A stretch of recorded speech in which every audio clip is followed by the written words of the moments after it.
Symbol of knowledge का खिताब यूं ही नहीं मिल गया।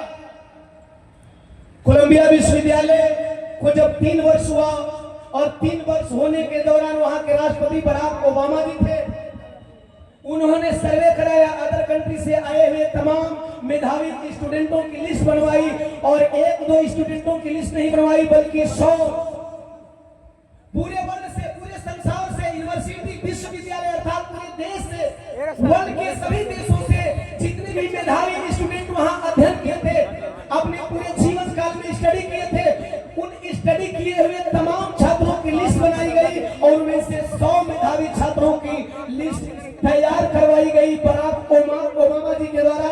और 100 मेधावी छात्रों में नंबर 1 पे नाम जानना चाहेंगे किसका था?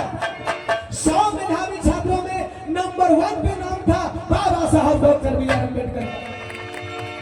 यहाँ तो हम बिहार टॉपर होते हैं तो सीना फुलाकर घूमते हैं, स्टेट टॉपर होते हैं तो सीना फुला करके घूमते हैं, जिला टॉपर होते हैं सीना फुला करके घूमते हैं। बाबा साहब वर्ल्ड टॉपर थे, वो भी 100 में एक थे। तब अमेरिका वालों ने कहा सिंबल ऑफ नॉलेज, ज्ञान का प्रतीक, ज्ञान का चिन्ह, अगर कोई ज्ञानी व्यक्ति दुनिया का है तो उसका नाम है डॉक्टर बी आर। और उन्होंने कोलंबिया विश्वविद्यालय के मेन गेट पे लिखवा दिया सिंबल ऑफ नॉलेज।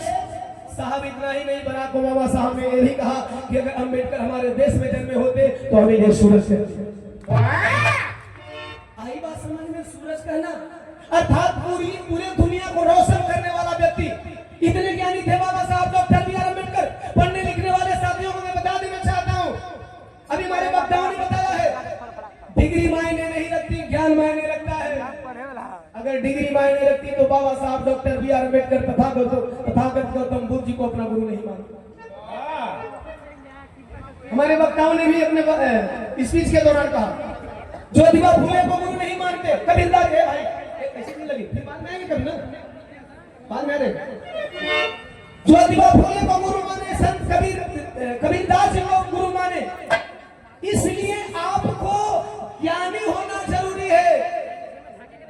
शिक्षित होने के साथ साथ आपके पास ज्ञान क्या है, जो शिक्षा हासिल किए हो उसका सदुपयोग करते हो या उसका दुरुपयोग करते हो। और बाबा साहब ने पहला सत्याग्रह आंदोलन किया था, महाड़ तालाब आंदोलन, और बाबा साहब का पहला सत्याग्रह आंदोलन ही सफल हो गया। अब आप सोच लो कि सत्याग्रह आंदोलन अपने लिए करते हो, अपने पद प्रतिष्ठा के लिए करते हो या समाज के लिए करते हो? समाज के लिए किया गया कार्य कभी अधूरा नहीं होता है, समाज के लिए खड़ा किया गया आंदोलन कभी अधूरा नहीं रहता।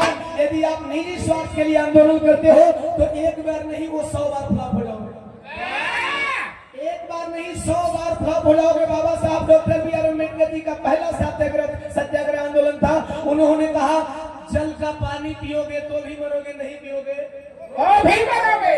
बात याद आई?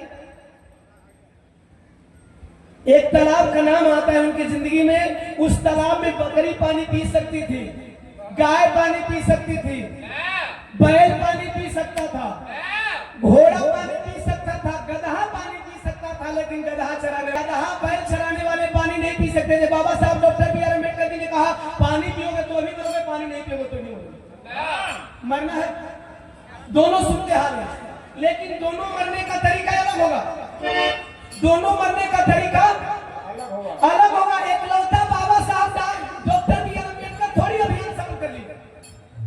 दोनों मरने का तरीका अलग होगा। लोगों को उन्होंने अपने लैंग्वेज में बताया कि पानी नहीं पी करके मरोगे तो भी मरना है, पानी पी करके मरोगे तो भी मरोगे। दोनों मरने का तरीका अलग होगा। पानी नहीं पी करके मरोगे, तुम्हारी पीढ़ियां या जीवन गुलाम बन करके रहेगी। लेकिन अगर हो सकता है आज पानी पीने के लिए तुम्हें लाठी खानी पड़े, तुम्हें चोट खानी पड़े, तुम्हें डंडा खाना पड़े, लेकिन अगर आज इस पानी पे अधिकार जताते हो तो आने वाली तुम्हारी पीढ़ियां सदा के लिए आजाद होगी। एक मंत्र बाबा साहब का अपने समाज को खड़ा कर दिया तालाब के किनारे पे, अर्थात ऐसा आंदोलन होना चाहिए। इसलिए आंदोलन नहीं होना चाहिए कि मैं अपने पार्टी का अध्यक्ष बना रहा हूं, इसलिए आंदोलन नहीं होना चाहिए कि मैं अपने संगठन का अध्यक्ष बना रहा हूं।